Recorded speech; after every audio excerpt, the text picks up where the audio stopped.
वजीर आला रेवंत रेड्डी ने SLBC सुरंग के मंसूबे में होने वाले हादसे पर बात करते हुए साबिका हुकूमत को मोरिद इल्जाम ठहराया है। उन्होंने कहा कि वो पहले फिजाई सर्वे एरियल सर्वे न करने की वजह से ही SLBC में हादसा हुआ और 8 लोगों की जानें गईं। CM रेवंत रेड्डी ने मजीद कहा कि अभी जो फिजाई सर्वे डेटा हमें मिला है, इसके जरिए सुरंग खोदने टनल टूटपोआडा के दौरान जो भी एहतियाती तदाबीर जागरेलाओ इख्तियार करनी है वो हम जरूर अपनाएंगे। उनका कहना था कि इस नए सर्वे का मकसद वर्कर्स की हिफाजत को यकीनी बनाना और प्रोजेक्ट को महफूज तरीके से मुकम्मल करना है। ये बयान महफूज तामीराती इक़दामात की अहमियत पर जोर देता है।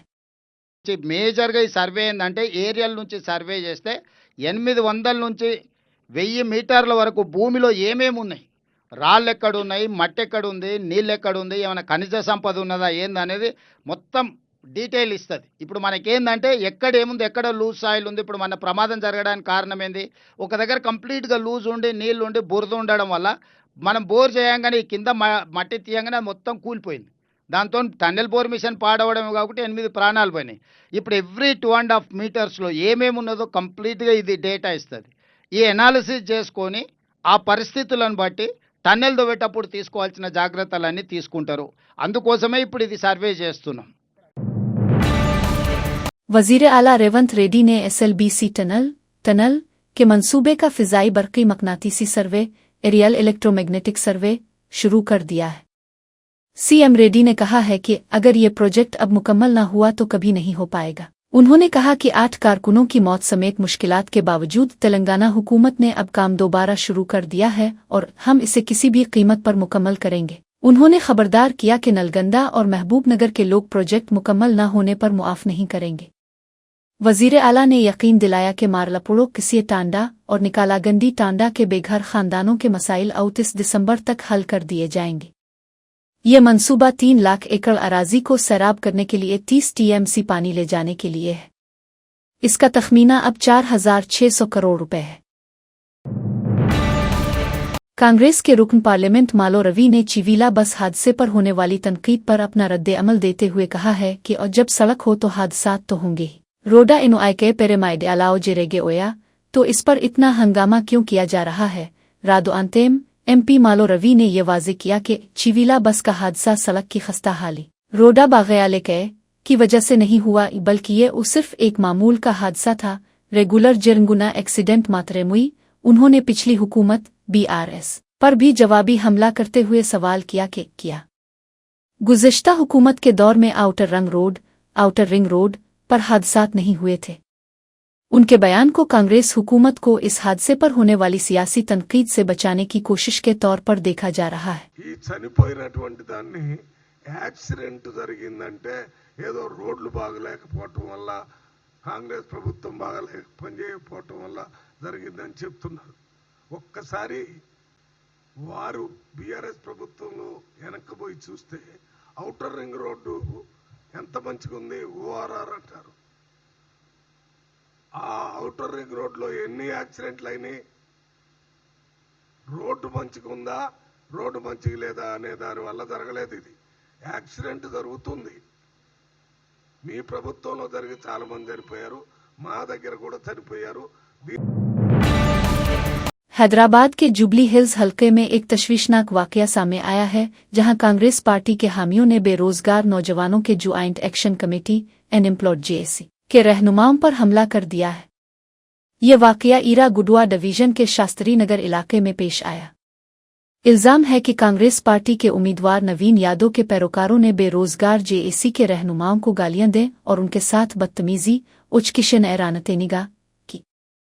रिपोर्ट के मुताबिक नवीन यादव के हामियों ने खास तौर पर JAC की खातून रहनुमा सिंधु रेड्डी पर भी गालियां देते हुए हमला करने की कोशिश की। ये वाकया ज़िमनी इंतखाबात के दौरान इलाके में बढ़ती हुई सियासी कशीदगी और तशद्दुद को जाहिर करता है। बेरोजगार JAC रहनुमाओं ने पुलिस से कसूरवारों के खिलाफ सख्त कार्रवाई का मुतालबा किया है।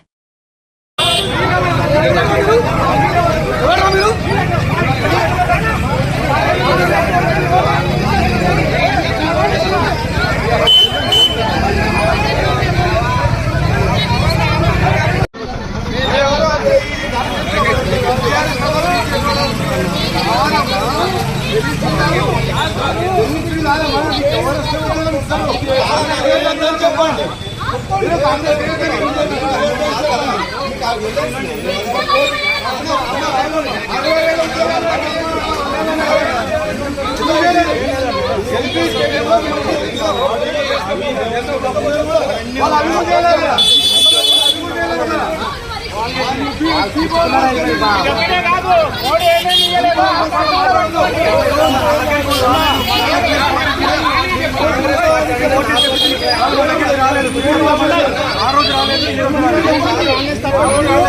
బాబు అయ్యా నిరుద్యోగ చేసి అందరికీ మాట్లాడతాను మీకు ఏదైనా ఉద్యోగాలు రాలేవు ఇంతకుముందు ఏం చేశారు మాట్లాడదా బాబు। वजीर आला रेवंत रेड्डी और टीपीसीसी सदर महेश कुमार गौड़ के दरमियान सियासी कशीदगी रिफ्ट की सूरत-ए-हाल सामने आई है। जराये के मुताबिक कल रेवंत रेड्डी ने जो मीटिंग की थी इसमें महेश कुमार गौड़ को मदऊ नहीं किया गया था। उसके जवाब में आज महेश कुमार गौड़ ने खुद रेवंत रेड्डी की अदम मौजूदगी में एक मुकाबला जाती इजलास मुनक्किद किया। गांधी भवन में जुबली हिल्स ज़िमी इंतखाब पर जायजा इजलास का आगाज हुआ, जिसमें हल्के के इंचार्ज और बावते ऑब्जर्वर्स ने शिरकत की। इस इजलास में AICC in-charge Meenakshi Natarajan, TPCC सदर महेश कुमार गौड़, वजीर कुंडा सारेखा, एआईसीसी सेक्रेटरी विश्वनाथन, संपत कुमार और दीगर एमपीज, एमएलईज और चेयरमैन मौजूद थे। इससे कांग्रेस पार्टी के अंदरूनी इख्तलाफात की अक्कासी होती है। वजीर सेहत दामोदर राजा नरसिम्हा ने चिवीला बस हादसे के हवाले से बयान जारी किया है। वजीर ने कहा कि हादसे की वजूहात गले का एरएनए के बारे में अभी हतमी तौर पर कुछ नहीं कहा जा सकता। कचुचनतुनिगाच पीएलएम तफ्तीश मुकम्मल होने के बाद ही असल हकायक सामने आएंगे। उन्होंने तस्दीक की कि इस खौफनाक हादसे में 19 अफराद हलाक हो गए हैं। जाँ बहक होने वालों में से 14 लाशों का पोस्टमार्टम मुकम्मल हो चुका है। वजीर ने यह भी बताया कि मरने वालों में एक खातून कर्नाटक से ताल्लुक़ रखती थी, जबकि टिपर का ड्राइवर महाराष्ट्र का रिहायशी था। वजीर ने अफसोस का इजहार किया और कहा कि हुकूमत मुतासिरा खानदानों के साथ है। ఆల్మోస్ట్ 14 పోస్ట్ మార్టంలు అయిపోయినాయి, ఇంకా 5 ఉన్నాయి. బహుశా ఇంకొక హాఫ్ అన్ అవర్ 45 మినిట్స్లో పోస్ట్ మార్టం కంప్లీట్ అయిపోతాయి. మీ అందరూ తెలిసిన విషయమే, మార్నింగ్ 6:45 ఈ దురదృష్టకరమైన సంఘటన జరిగింది. అందులో 50-70 మంది అక్కడి నుంచి ప్రయాణం చేస్తాం తాండూరు నుంచి హైదరాబాద్కు. ఇదేమో కంకర టిప్పరు. ఇందులో ఒక కర్ణాటక మహిళ, మహారాష్ట్రన్ డ్రైవరు ఇందులో ఉన్నారు. ఇంకా injuries Visakhapatnam Mahender Reddy hospital treatment జరుగుతున్నది. పోస్ట్ మార్టమ్స్ అనేది ఇప్పుడు ఇంకో హాఫ్ అన్ అవర్లో కంప్లీట్ అయిపోతుంది. ఇక్కడ పోతున్నాను అంటే 19 ఇంజరీస్ కూడా 19. ఒక్కరికే కొద్దిగా హెడ్ ఇంజరీ ఉంది, ఒక్కరికి హెడ్ ఇంజరీ, మిగతా అందరూ కూడా నార్మల్ ఇంజరీస్. ఇంకో 5 గుర్తించాలి, ఇంకో 5 గుర్తించాలి. మిగతాన్ని కూడా గుర్తించారు. 19 డెడ్ బాడీస్, అందులో 14 అయిపోయినాయి, ఇంకా 5 ఉన్నాయి, గుర్తించాలి. అందులో ఓవరాల్ డ్రైవర్ మహారాష్ట్ర, ప్యాసింజర్లో ఒక మహిళ కర్ణాటక. సో దురదృష్టం ఇది. 19 మంది మరణించారు. అంతే కదా, ప్రమాదం అనేది కంప్లీట్గా మనం ఇప్పుడే చెప్పలేము. ప్రమాదం జరిగింది, ప్రమాదం అనేది వచ్చి 2 హెడ్ ఆన్ కొల్యూషన్ జరిగింది. హెడ్ ఆన్ కొల్యూషన్లో అక్కడ డ్రైవర్ ఇక్కడ డ్రైవర్ మరణించిండు. మోస్ట్లీ ఆ లోడ్ అనేది బస్ పైన పడడము, టిప్పర్ దానిపైన పడడము, దీనివల్ల బేసిక్లీ జరిగిన సంఘటన ఇది. Ultimately police will give a report. So ఇది దురదృష్టము.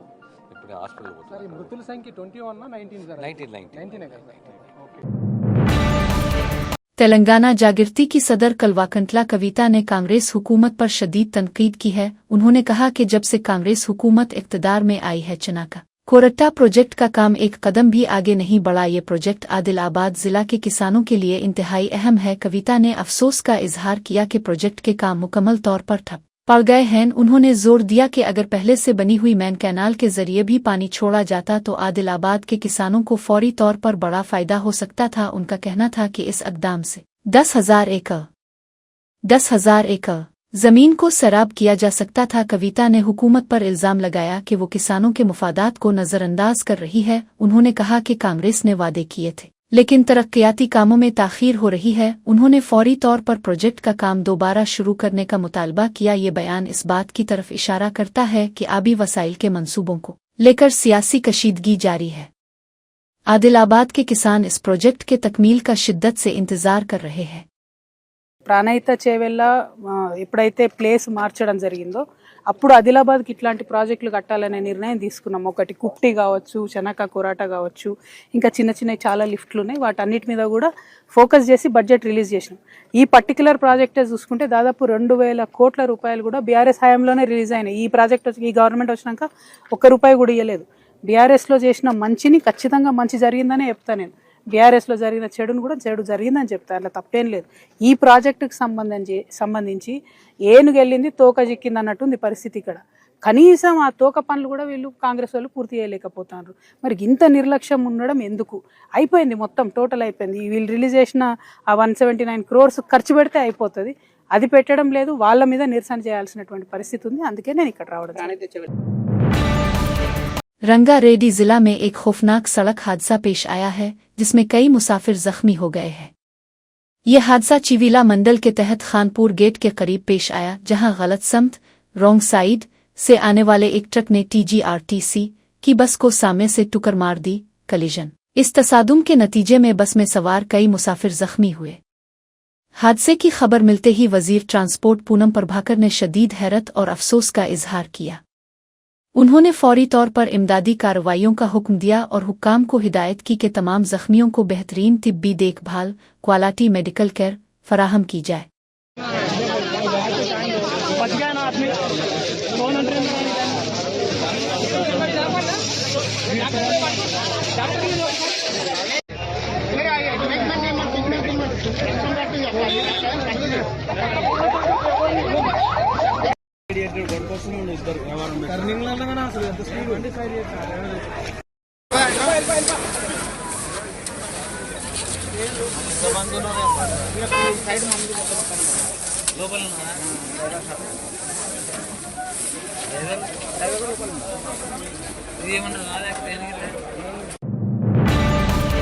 तेलंगाना में बल्दियाती इंतखाबात से मुताल्लिक मामले की तेलंगाना हाई कोर्ट में समाअत हुई। अदालत आलिया में मकामी इदारों के इंतखाबात पर कार्रवाई हुई। रियासती हुकूमत ने अदालत की बेंच को अपना मौक़िफ़ बताने के लिए मज़ीद वक्त मांगा है। हुकूमत ने कहा कि वो इंतखाबात के हवाले से मुशावरत कर रही है। इलेक्शन कमीशन ने अदालत को मतला किया कि वो इंतखाबात मुनक़िद कराने के लिए तैयार है। इलेक्शन कमीशन ने जोर दिया कि बल्दियाती इंतखाबात में मज़ीद ताख़ीर नहीं होनी चाहिए। हाई कोर्ट ने फ़रीक़ैन के दलाइल सुनने के बाद अहम फ़ैसला लिया। अदालत ने इस मामले की अगली समाअत को आइंदा माह की 24 तारीख तक मुलतवी कर दिया। इस इल्तिवा का मकसद रियासत को हतमी राय देने का मौका फराहम करना है। मकामी इदारों के इंतखाबात का इनेकाद आईनी तौर पर बरवक्त होना ज़रूरी है। समाअत की तारीख बढ़ने से इंतखाबी अमल मज़ीद ताख़ीर का शिकार हो गया है। इस फैसले पर सियासी हलकों में बहस जारी है। अब सबकी नज़रें 24 तारीख की समाअत पर लगी हुई है। साबिक वजीर और MLA सबीता इंदिरा रेड्डी ने चिविला बस हादसे में हलाक होने वालों के लवाहिकीन से मुलाकात की और तज़ियत पेरेशनचन का इजहार किया। इसके बाद उन्होंने मिर्ज़ागुड़ा के करीब हादसे की जगह एक्सीडेंट स्पॉट का मुआयना किया। सबीता इंदिरा रेड्डी ने कहा कि जाए हादसा पर तेज मोड़ मेलापा है और वहां दरख्तों को हटाए बगैर और सड़क की मुनासिब मुरम्मत किए बगैर काम अधूरा छोड़ा गया है। उन्होंने इल्ज़ाम लगाया कि इसकी वजह से वहां रोज़ाना हादसात नतैम प्रे डालाओ होते रहते हैं। उन्होंने मौजूदा हुकूमत से मुतालबा किया कि वो बस हादसे के मुतासिरा ख़ानदानों की मदद इदाविकावनेल करे। उनका ये बयान सड़क के बुनियादी ढांचे की खामियों पर तवज्जो मरकूज़ करता है।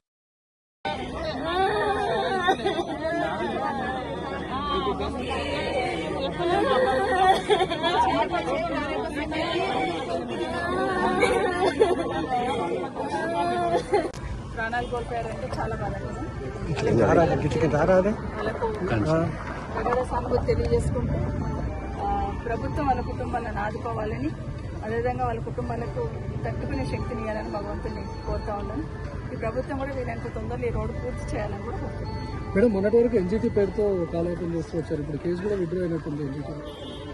అదే కదా ఎన్జిటీలో కేసు ఉన్నా కూడా ఆలూరులో ఇన్సిడెంట్ జరిగినప్పుడు నేను ఆ రోజు చెప్పాను, ఎక్కడైతే చెట్లు ఉన్నాయో వాటికి రేడియం స్టిక్కర్స్ అతికించండి టర్నింగ్ లో, ఎక్కడైతే రోడ్ నేరో షోల్డర్స్ అంతా కూడా గ్రావెల్ పోసి సెట్ చేయండి అని కొంతవరకు చేసుకోవచ్చు. ఆ తర్వాత కొన్ని పెట్టిన ఇక్కడ కూడా గ్రావెల్ సెట్ చేసుకోవచ్చు.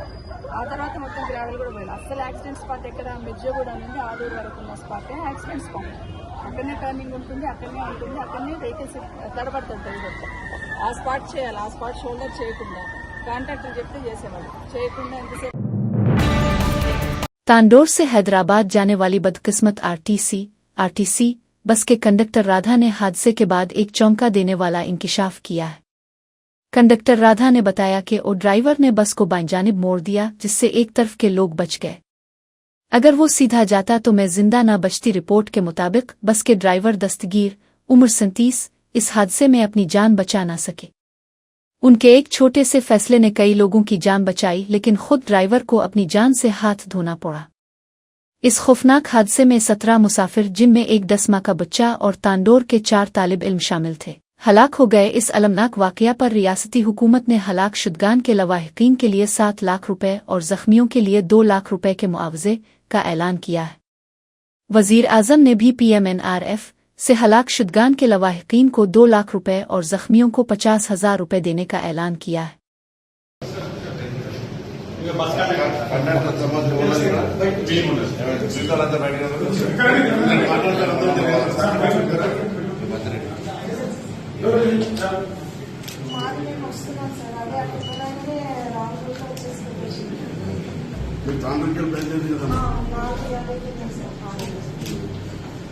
అయితే డ్రైవరు అక్కడ వెళ్ళిపోయి మీరు అందరూ ఉన్నారు.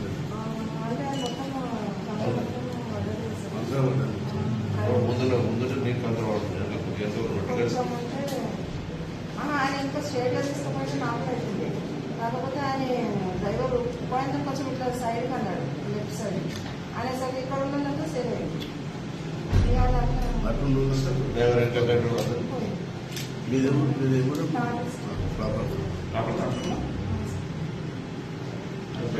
ట్రీట్మెంట్ చేస్తారు.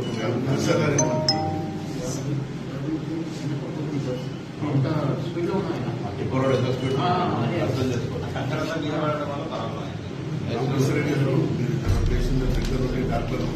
ఎందుకంటే గవర్నమెంట్ ఇన్స్టిట్యూషన్ అక్కడ అందరం అండ్ మెడికల్ ట్రీట్మెంట్ అనేది ఇంపార్టెంట్ గా ఉన్నాయి. మీరు ఎక్స్పెక్ట్ చేస్తారు పేషెంట్స్ ఆఫ్ ఇద్దరు నుంచి వాళ్ళకి సాటిస్ఫై చేసి వాళ్ళకి దే వాంట్ ఎనీథింగ్ ట్రీట్మెంట్ మంచిగా అయితే ఏ పనులు అన్ని ఇది కూడా సూపర్ స్పెషల్ మెడికల్ కాలేజ్ రోజు మహేందర్ రెడ్డి గారు ఉన్నాం, ఎమ్మెల్యే గారు ఉన్నాం, అందరం ఉన్నాం. ఎంపీ గారు కూడా వచ్చారు. ఎంపీ గారు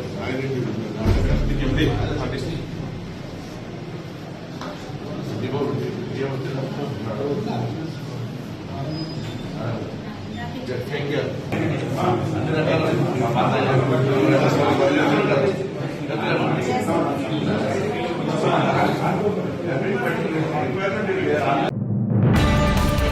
रंगारेड्डी जिला में वाकई एक गिराविकाल रिहायशी स्कूल के तलबा ने आज 3 नवंबर रियासती हुकूमत के खिलाफ शदीद एहतजाज किया।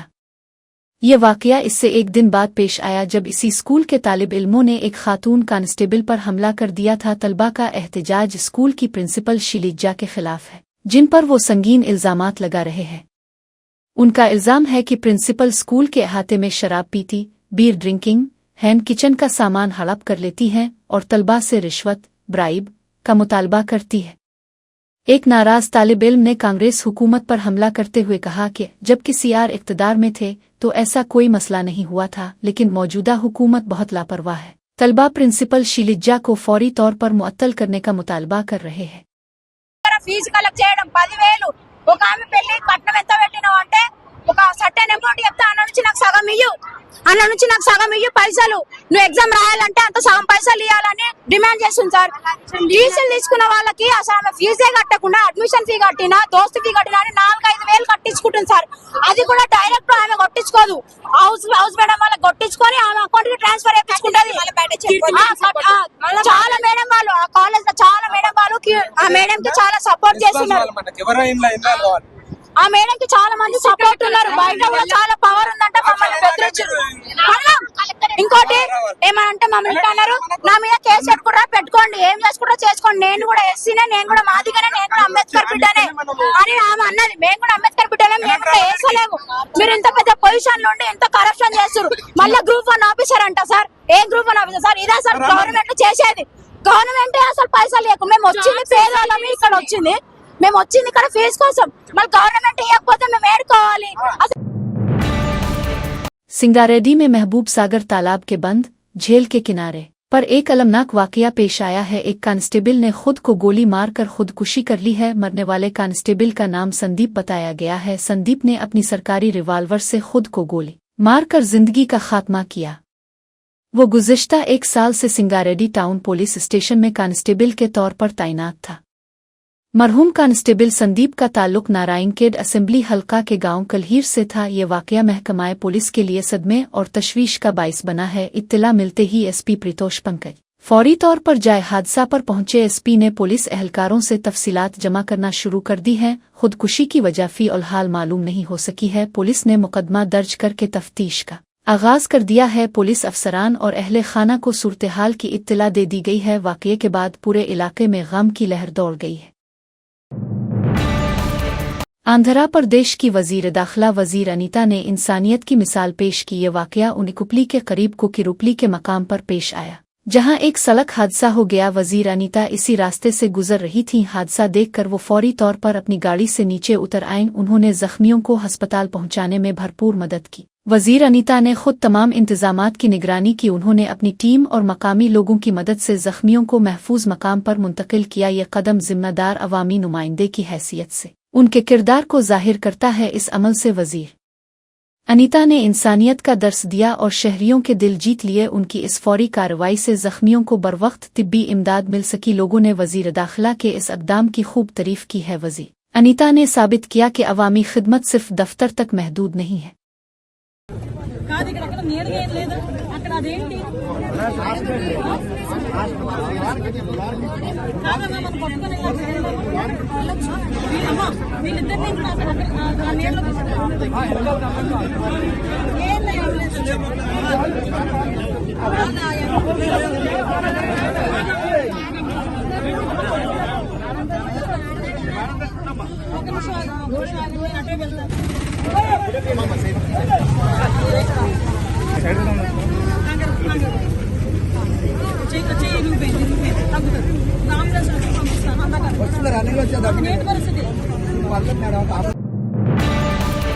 राजस्थान के हरमड्डा इलाके में पीर सोमवार की दोपहर एक खौफनाक हादसा पेश आया। तेज रफ्तारी से चलने वाले एक डंपर ट्रक ने तबाही का मंजर पैदा कर दिया। इस बेकाबू डंपर ने कम अज कम 17 गाड़ियों को बुरी तरह टुक्कर मार दी। इस हौलनाक हादसे में 13 अफराद हलाक हो गए हैं। इसके अलावा 10 अफराद शदीद जख्मी हुए हैं। यह हादसा लोहा मंडी के करीब एक मसरूफ सड़क पर पेश आया। ऐनी शाहिदीन के मुताबिक डंपर ट्रक इंतहाई लापरवाही से चलाया जा रहा था। गाड़ियों के तसादुम के बाद सड़क पर लाशें बिखरी पड़ी थीं और गाड़ियां तबाह हो चुकी थीं। जख्मियों को फौरी तौर पर करीबी अस्पतालों में मुंतकिल किया गया है। पुलिस ने हादसे की जगह को घेरे में ले लिया है और तहकीकात शुरू कर दी हैं। वजीर आला भजन लाल शर्मा ने जानी नुकसान पर गहरे रंज का इजहार किया है। इस वाकये ने एक बार फिर सड़क की हिफाजत के मसाइल को उजागर किया है। सुनीमाई अदाकार विजय की सियासी पार्टी तामलगा वीट्री कशगुम वेट्री के लिए एक अहम खबर है। सीबीआई ने पार्टी के खिलाफ तहकीकात का आगाज कर दिया है और इस सिलसिले में तफ्तीशी टीम ने उनके हेडक्वार्टर का दौरा भी किया है। सीबीआई की टीम चेन्नई के करीब वाक़िब नायोर में तामलगा वीट्री कशगुम के मरकजी दफ्तर पहुंची। ये दौरा तहकीकात का बाज़ाब्ता आगाज है, अगरचे इस वक्त इस तफ्तीश की सही नौयत वाज़े नहीं है। ये कार्रवाई रियासती सियासत में हलचल पैदा कर रही है, खुसूसन ऐसे वक्त में जब विजय की पार्टी ने बड़े पैमाने पर इंतखाबी सरगर्मियां शुरू कर दी है।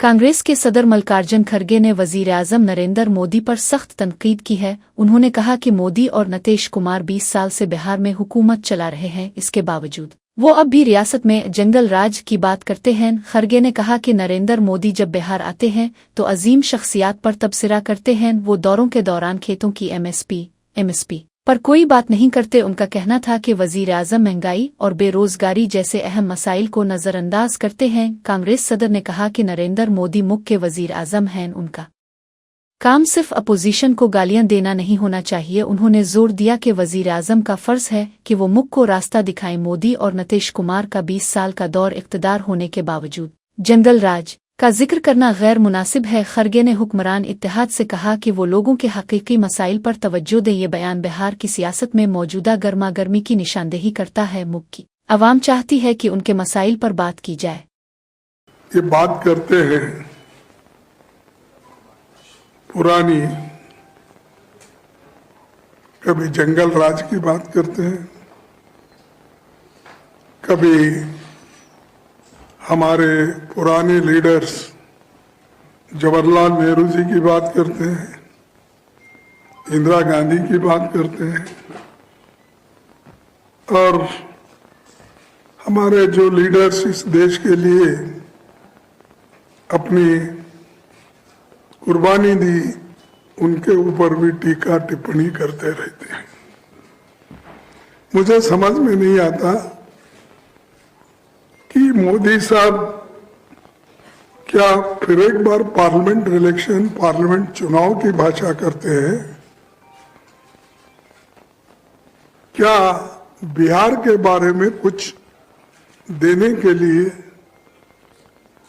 और यहाँ पर कुछ करने के लिए, कुछ डेवलपमेंट के लिए, कुछ एम्प्लॉयमेंट के लिए, कुछ महंगाई के बारे में, शिक्षा के बारे में, स्वास्थ्य के बारे में, घर के बारे में और एमएसपी के बारे में ये बात करते मैं समझा था, लेकिन उन्होंने हर कॉरपोरेशन इलेक्शन से लेकर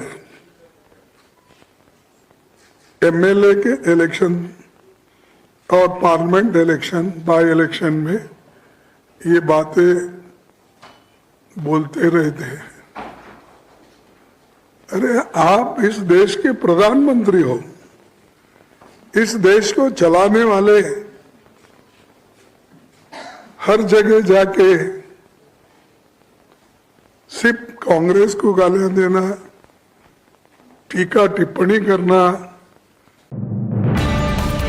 कांग्रेस की जनरल सेक्रेटरी और रुकन पार्लियामेंट प्रियंका गांधी वाड्रा ने बिहार की मौजूदा सूरत-ए-हाल पर तशवीश का इजहार किया। उन्होंने कहा कि एक वक्त था जब बिहार हमारे मुल्क की मजबूती का मरकज हुआ करता था। उसकी वजह ये थी कि यहाँ से बड़े बड़े अफसरान और रहनुमा निकलते थे, लेकिन प्रियंका गांधी ने अफसोस जाहिर किया कि आज बिहार के हालात बिल्कुल बदल चुके हैं। उन्होंने निशानदेही की कि आज बिहार के लोग मुल्क की मुख्तलिफ रियासतों में काम करने पर मजबूर हैं। उनका कहना था कि मकामी सतह पर रोजगार न मिलने की वजह से उन्हें हिजरत करनी पड़ती है। प्रियंका गांधी ने बिहार के अवाम से अपनी ताकत को पहचानने की अपील की। उनका ये बयान बिहार में रोजगार के बहरान और तरक्की के फुकदान की तरफ इशारा करता है। उन्होंने कहा कि बिहार की अजमत रफ्ता को बहाल करने की जरूरत है। अवाम को चाहिए कि वो अपने हुकूक के लिए आवाज उठाएं। ये बयान बिहार के सियासी और समाजी पस मंजर में बहुत अहमियत रखता है। प्रियंका गांधी ने लोगों में उम्मीद और तहरीक पैदा करने की कोशिश की है। उनका मकसद रियासत की तरक्की के लिए एक नई राह दिखाना है। ये एक पवित्र धरती है,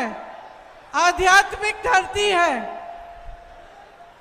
ये वो धरती है जिसको एक तरह से आप कह सकते हैं कि हमारे पूरे देश की नींव डालने वाली बिहार की धरती है। आज मैं यहां आपके सामने खड़ी हूं। मैं चाहती हूं कि सबसे पहले आप अपने आप को पहचाने, अपने प्रदेश को पहचाने, ये पहचाने कि आपका जो ये प्रदेश है, इसने भारत की नींव डाली है, भारत का निर्माण किया है, भारत की स्वतंत्रता का जो संग्राम है उसकी शुरुआत आपके ही प्रदेश से हुई। आपके प्रदेश ने दुनिया को गौतम बुद्ध जी दिए।